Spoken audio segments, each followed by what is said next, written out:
Hi, welcome to another episode of Being a Coach. I'm your host, Jeremiah Hicks, along with Orlando Carrillo. And on today's episode of Being a Coach, we'll be discussing coachable traits or what makes an athlete coachable. So, Coach Carrillo, what is one trait that you feel as though a student athlete may have that shows and makes them actually coachable? That you're able to give instruction and they're able to apply it immediately as the next series is beginning. Okay, so even a trait we can consider or is have listening skills. Would you agree? Yeah. So being able to actually, so it's like the phrase, you listen with your eyes and your ears. Yeah. So anytime you're in a huddle or you're giving instruction, you always know, and coaches look for those athletes who are actually, looking at them, whether it's the coaches talking and the coaches also doing a demonstration. Those eyes are specifically focused on the matter at hand. They're not wandering off, which goes back to when we was talking about, parents being fans, not being a distraction during the game, because as soon as that kid looks off and it's clutch time, you're not coachable. You're not willing to learn. You're not in the moment paying attention, so the team can be successful. And that's some of the things that come to mind when I think about that. So when it comes to coachability, Coach Carrillo, do you think it is something that can be taught?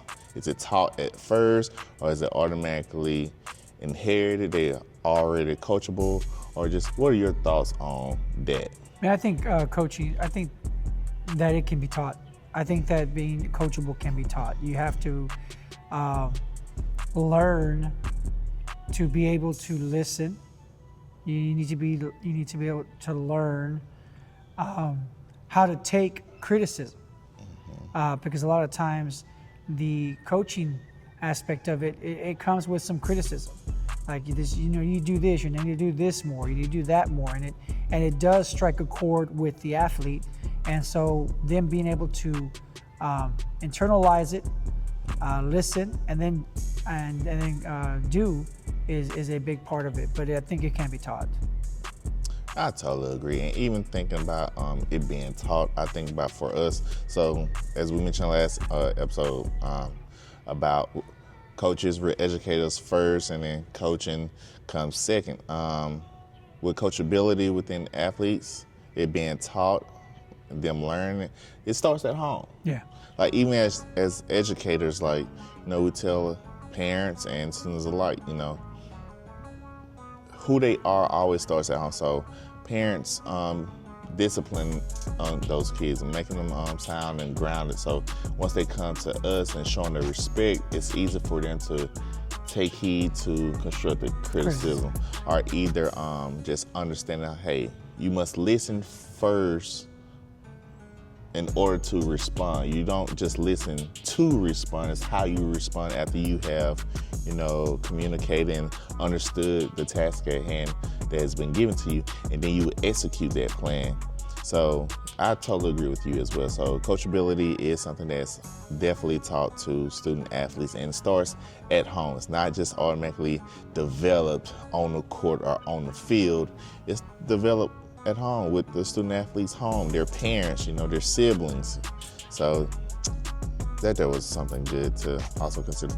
Coach, well, I already touched up on, so let's consider body language. When it comes to body language, can you tell if a kid is coachable based off of their body language? Oh yes, yeah, definitely. Because a lot of times you give an instruction to an athlete, and they might roll their eyes, or they might just blow you off. And at that moment in time, you know that they're not coachable. They did not listen to the instructions that you were giving. They heard you criticize them, and they took action towards that criticism versus taking the action to better themselves. And it's just like anything, you can have a really great player with bad body language, and that shows they're not coachable, because a good player, if you can't get on a good player, then you can't get on every player. Because if that one player takes that criticism and understands it, and everybody else sees it, so when you jump on somebody else, they too kind of start following in line and be like, oh, okay, well, if he doesn't get upset, he listens, well, I guess I got to do the same thing if I want to be better. Right. And so, yeah, no, body language is huge in anything. And it's also at the same time, like you said, you can tell if they're actually coachable or they're not. Right. And I'm glad that you said that the way that you did, because even consider, okay, you work on a college level, you have to recruit, and we tell our players all of the time, you never know who's in the stands. Because for one, you don't know the opponent that you're going against. Some of those opponents could have parents, uncles, aunts, like someone in the family who could be on a college level, or there could be a scout there for somebody from the opposite team, but if they see you, oh, this player's good, this player's also coachable, like, I want to give them an offer. And us at times telling our student athletes that they're not like they understand, but they don't fully understand like how much your body language can make or break you like going forward, especially if you want to play at the next level. And even say for instance, how we mentioned to them, you know, this here is still a job interview. Even if you're not the greatest player, like you don't know what CEO is in the stands, you don't know who can hear you. And if you see, okay, coach is trying to talk to the student athlete and they're just shrugging and doing this and walking off from the huddle, storming off, throwing away things, like just outraged, like yelling at the fans, like that's your body language. And me personally, I know, Coach, you agree, like as coaches, we don't tolerate that in our programs. No. In our programs. There are some coaches who would be like, okay, that's just them, like they're a dog, I still want them on the team. Like, no, because now you messing up your program, because other players are saying this. You're messing up your relationships with parents, because the parents are looking like, okay, I don't allow this from my child, and if my child did this on your team, I'll take them out. So now they're looking at the other parent wrong, like why you didn't take initiative of taking your child off the team or out, because obviously they're not listening to the coach, so they should be able to listen to you. But it's just a whole lot of things that can come into it. So, and even you harped upon the next question I was going to ask in regards to, can a talented player be uncoachable? And you pretty much summed The that up. answer is yes. I mean, I've been with teams that have super talented players, but they're not coachable, where it's just the coach and the athlete butting heads the whole time, because the coach is trying to teach or change certain things, and that player's like, I know better. I'm good. I'm scoring X amount of points. I'm scoring X amount of goals. I'm doing everything I need to do, and you're just trying to bring me down.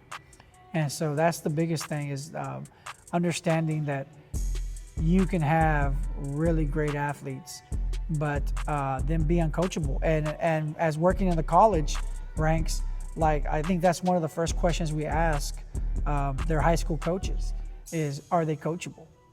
Because you don't want to bring a cancer into your program, because once you bring cancer into your program, it's just like cancer in the body. It is super hard to cut out.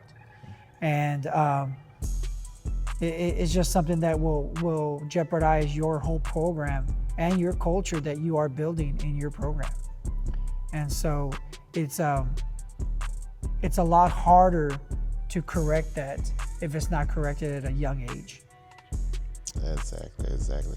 And I feel as though I don't want this episode to seem as though that it's negative. It's just, you know, how they say there could be a million positives, but one negative, you know, that's what we're focused on. So to end this episode, I would like to say, or end it with this question to you, Coach.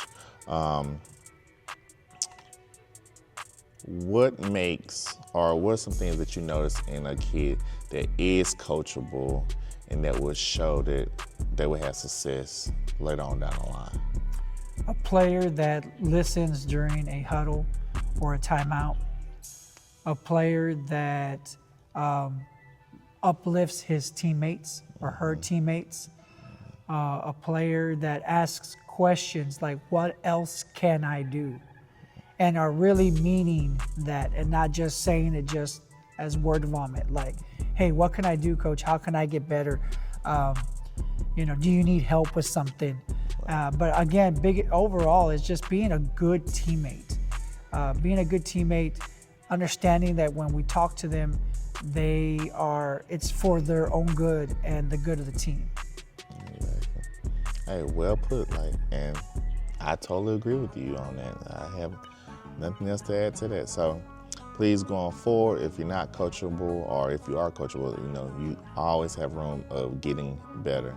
And again, it starts at home. So parents, help us coaches as well when it comes, because overall it takes a community to raise children, these student athletes. So until next time, thank you all for tuning in. All right, see you later.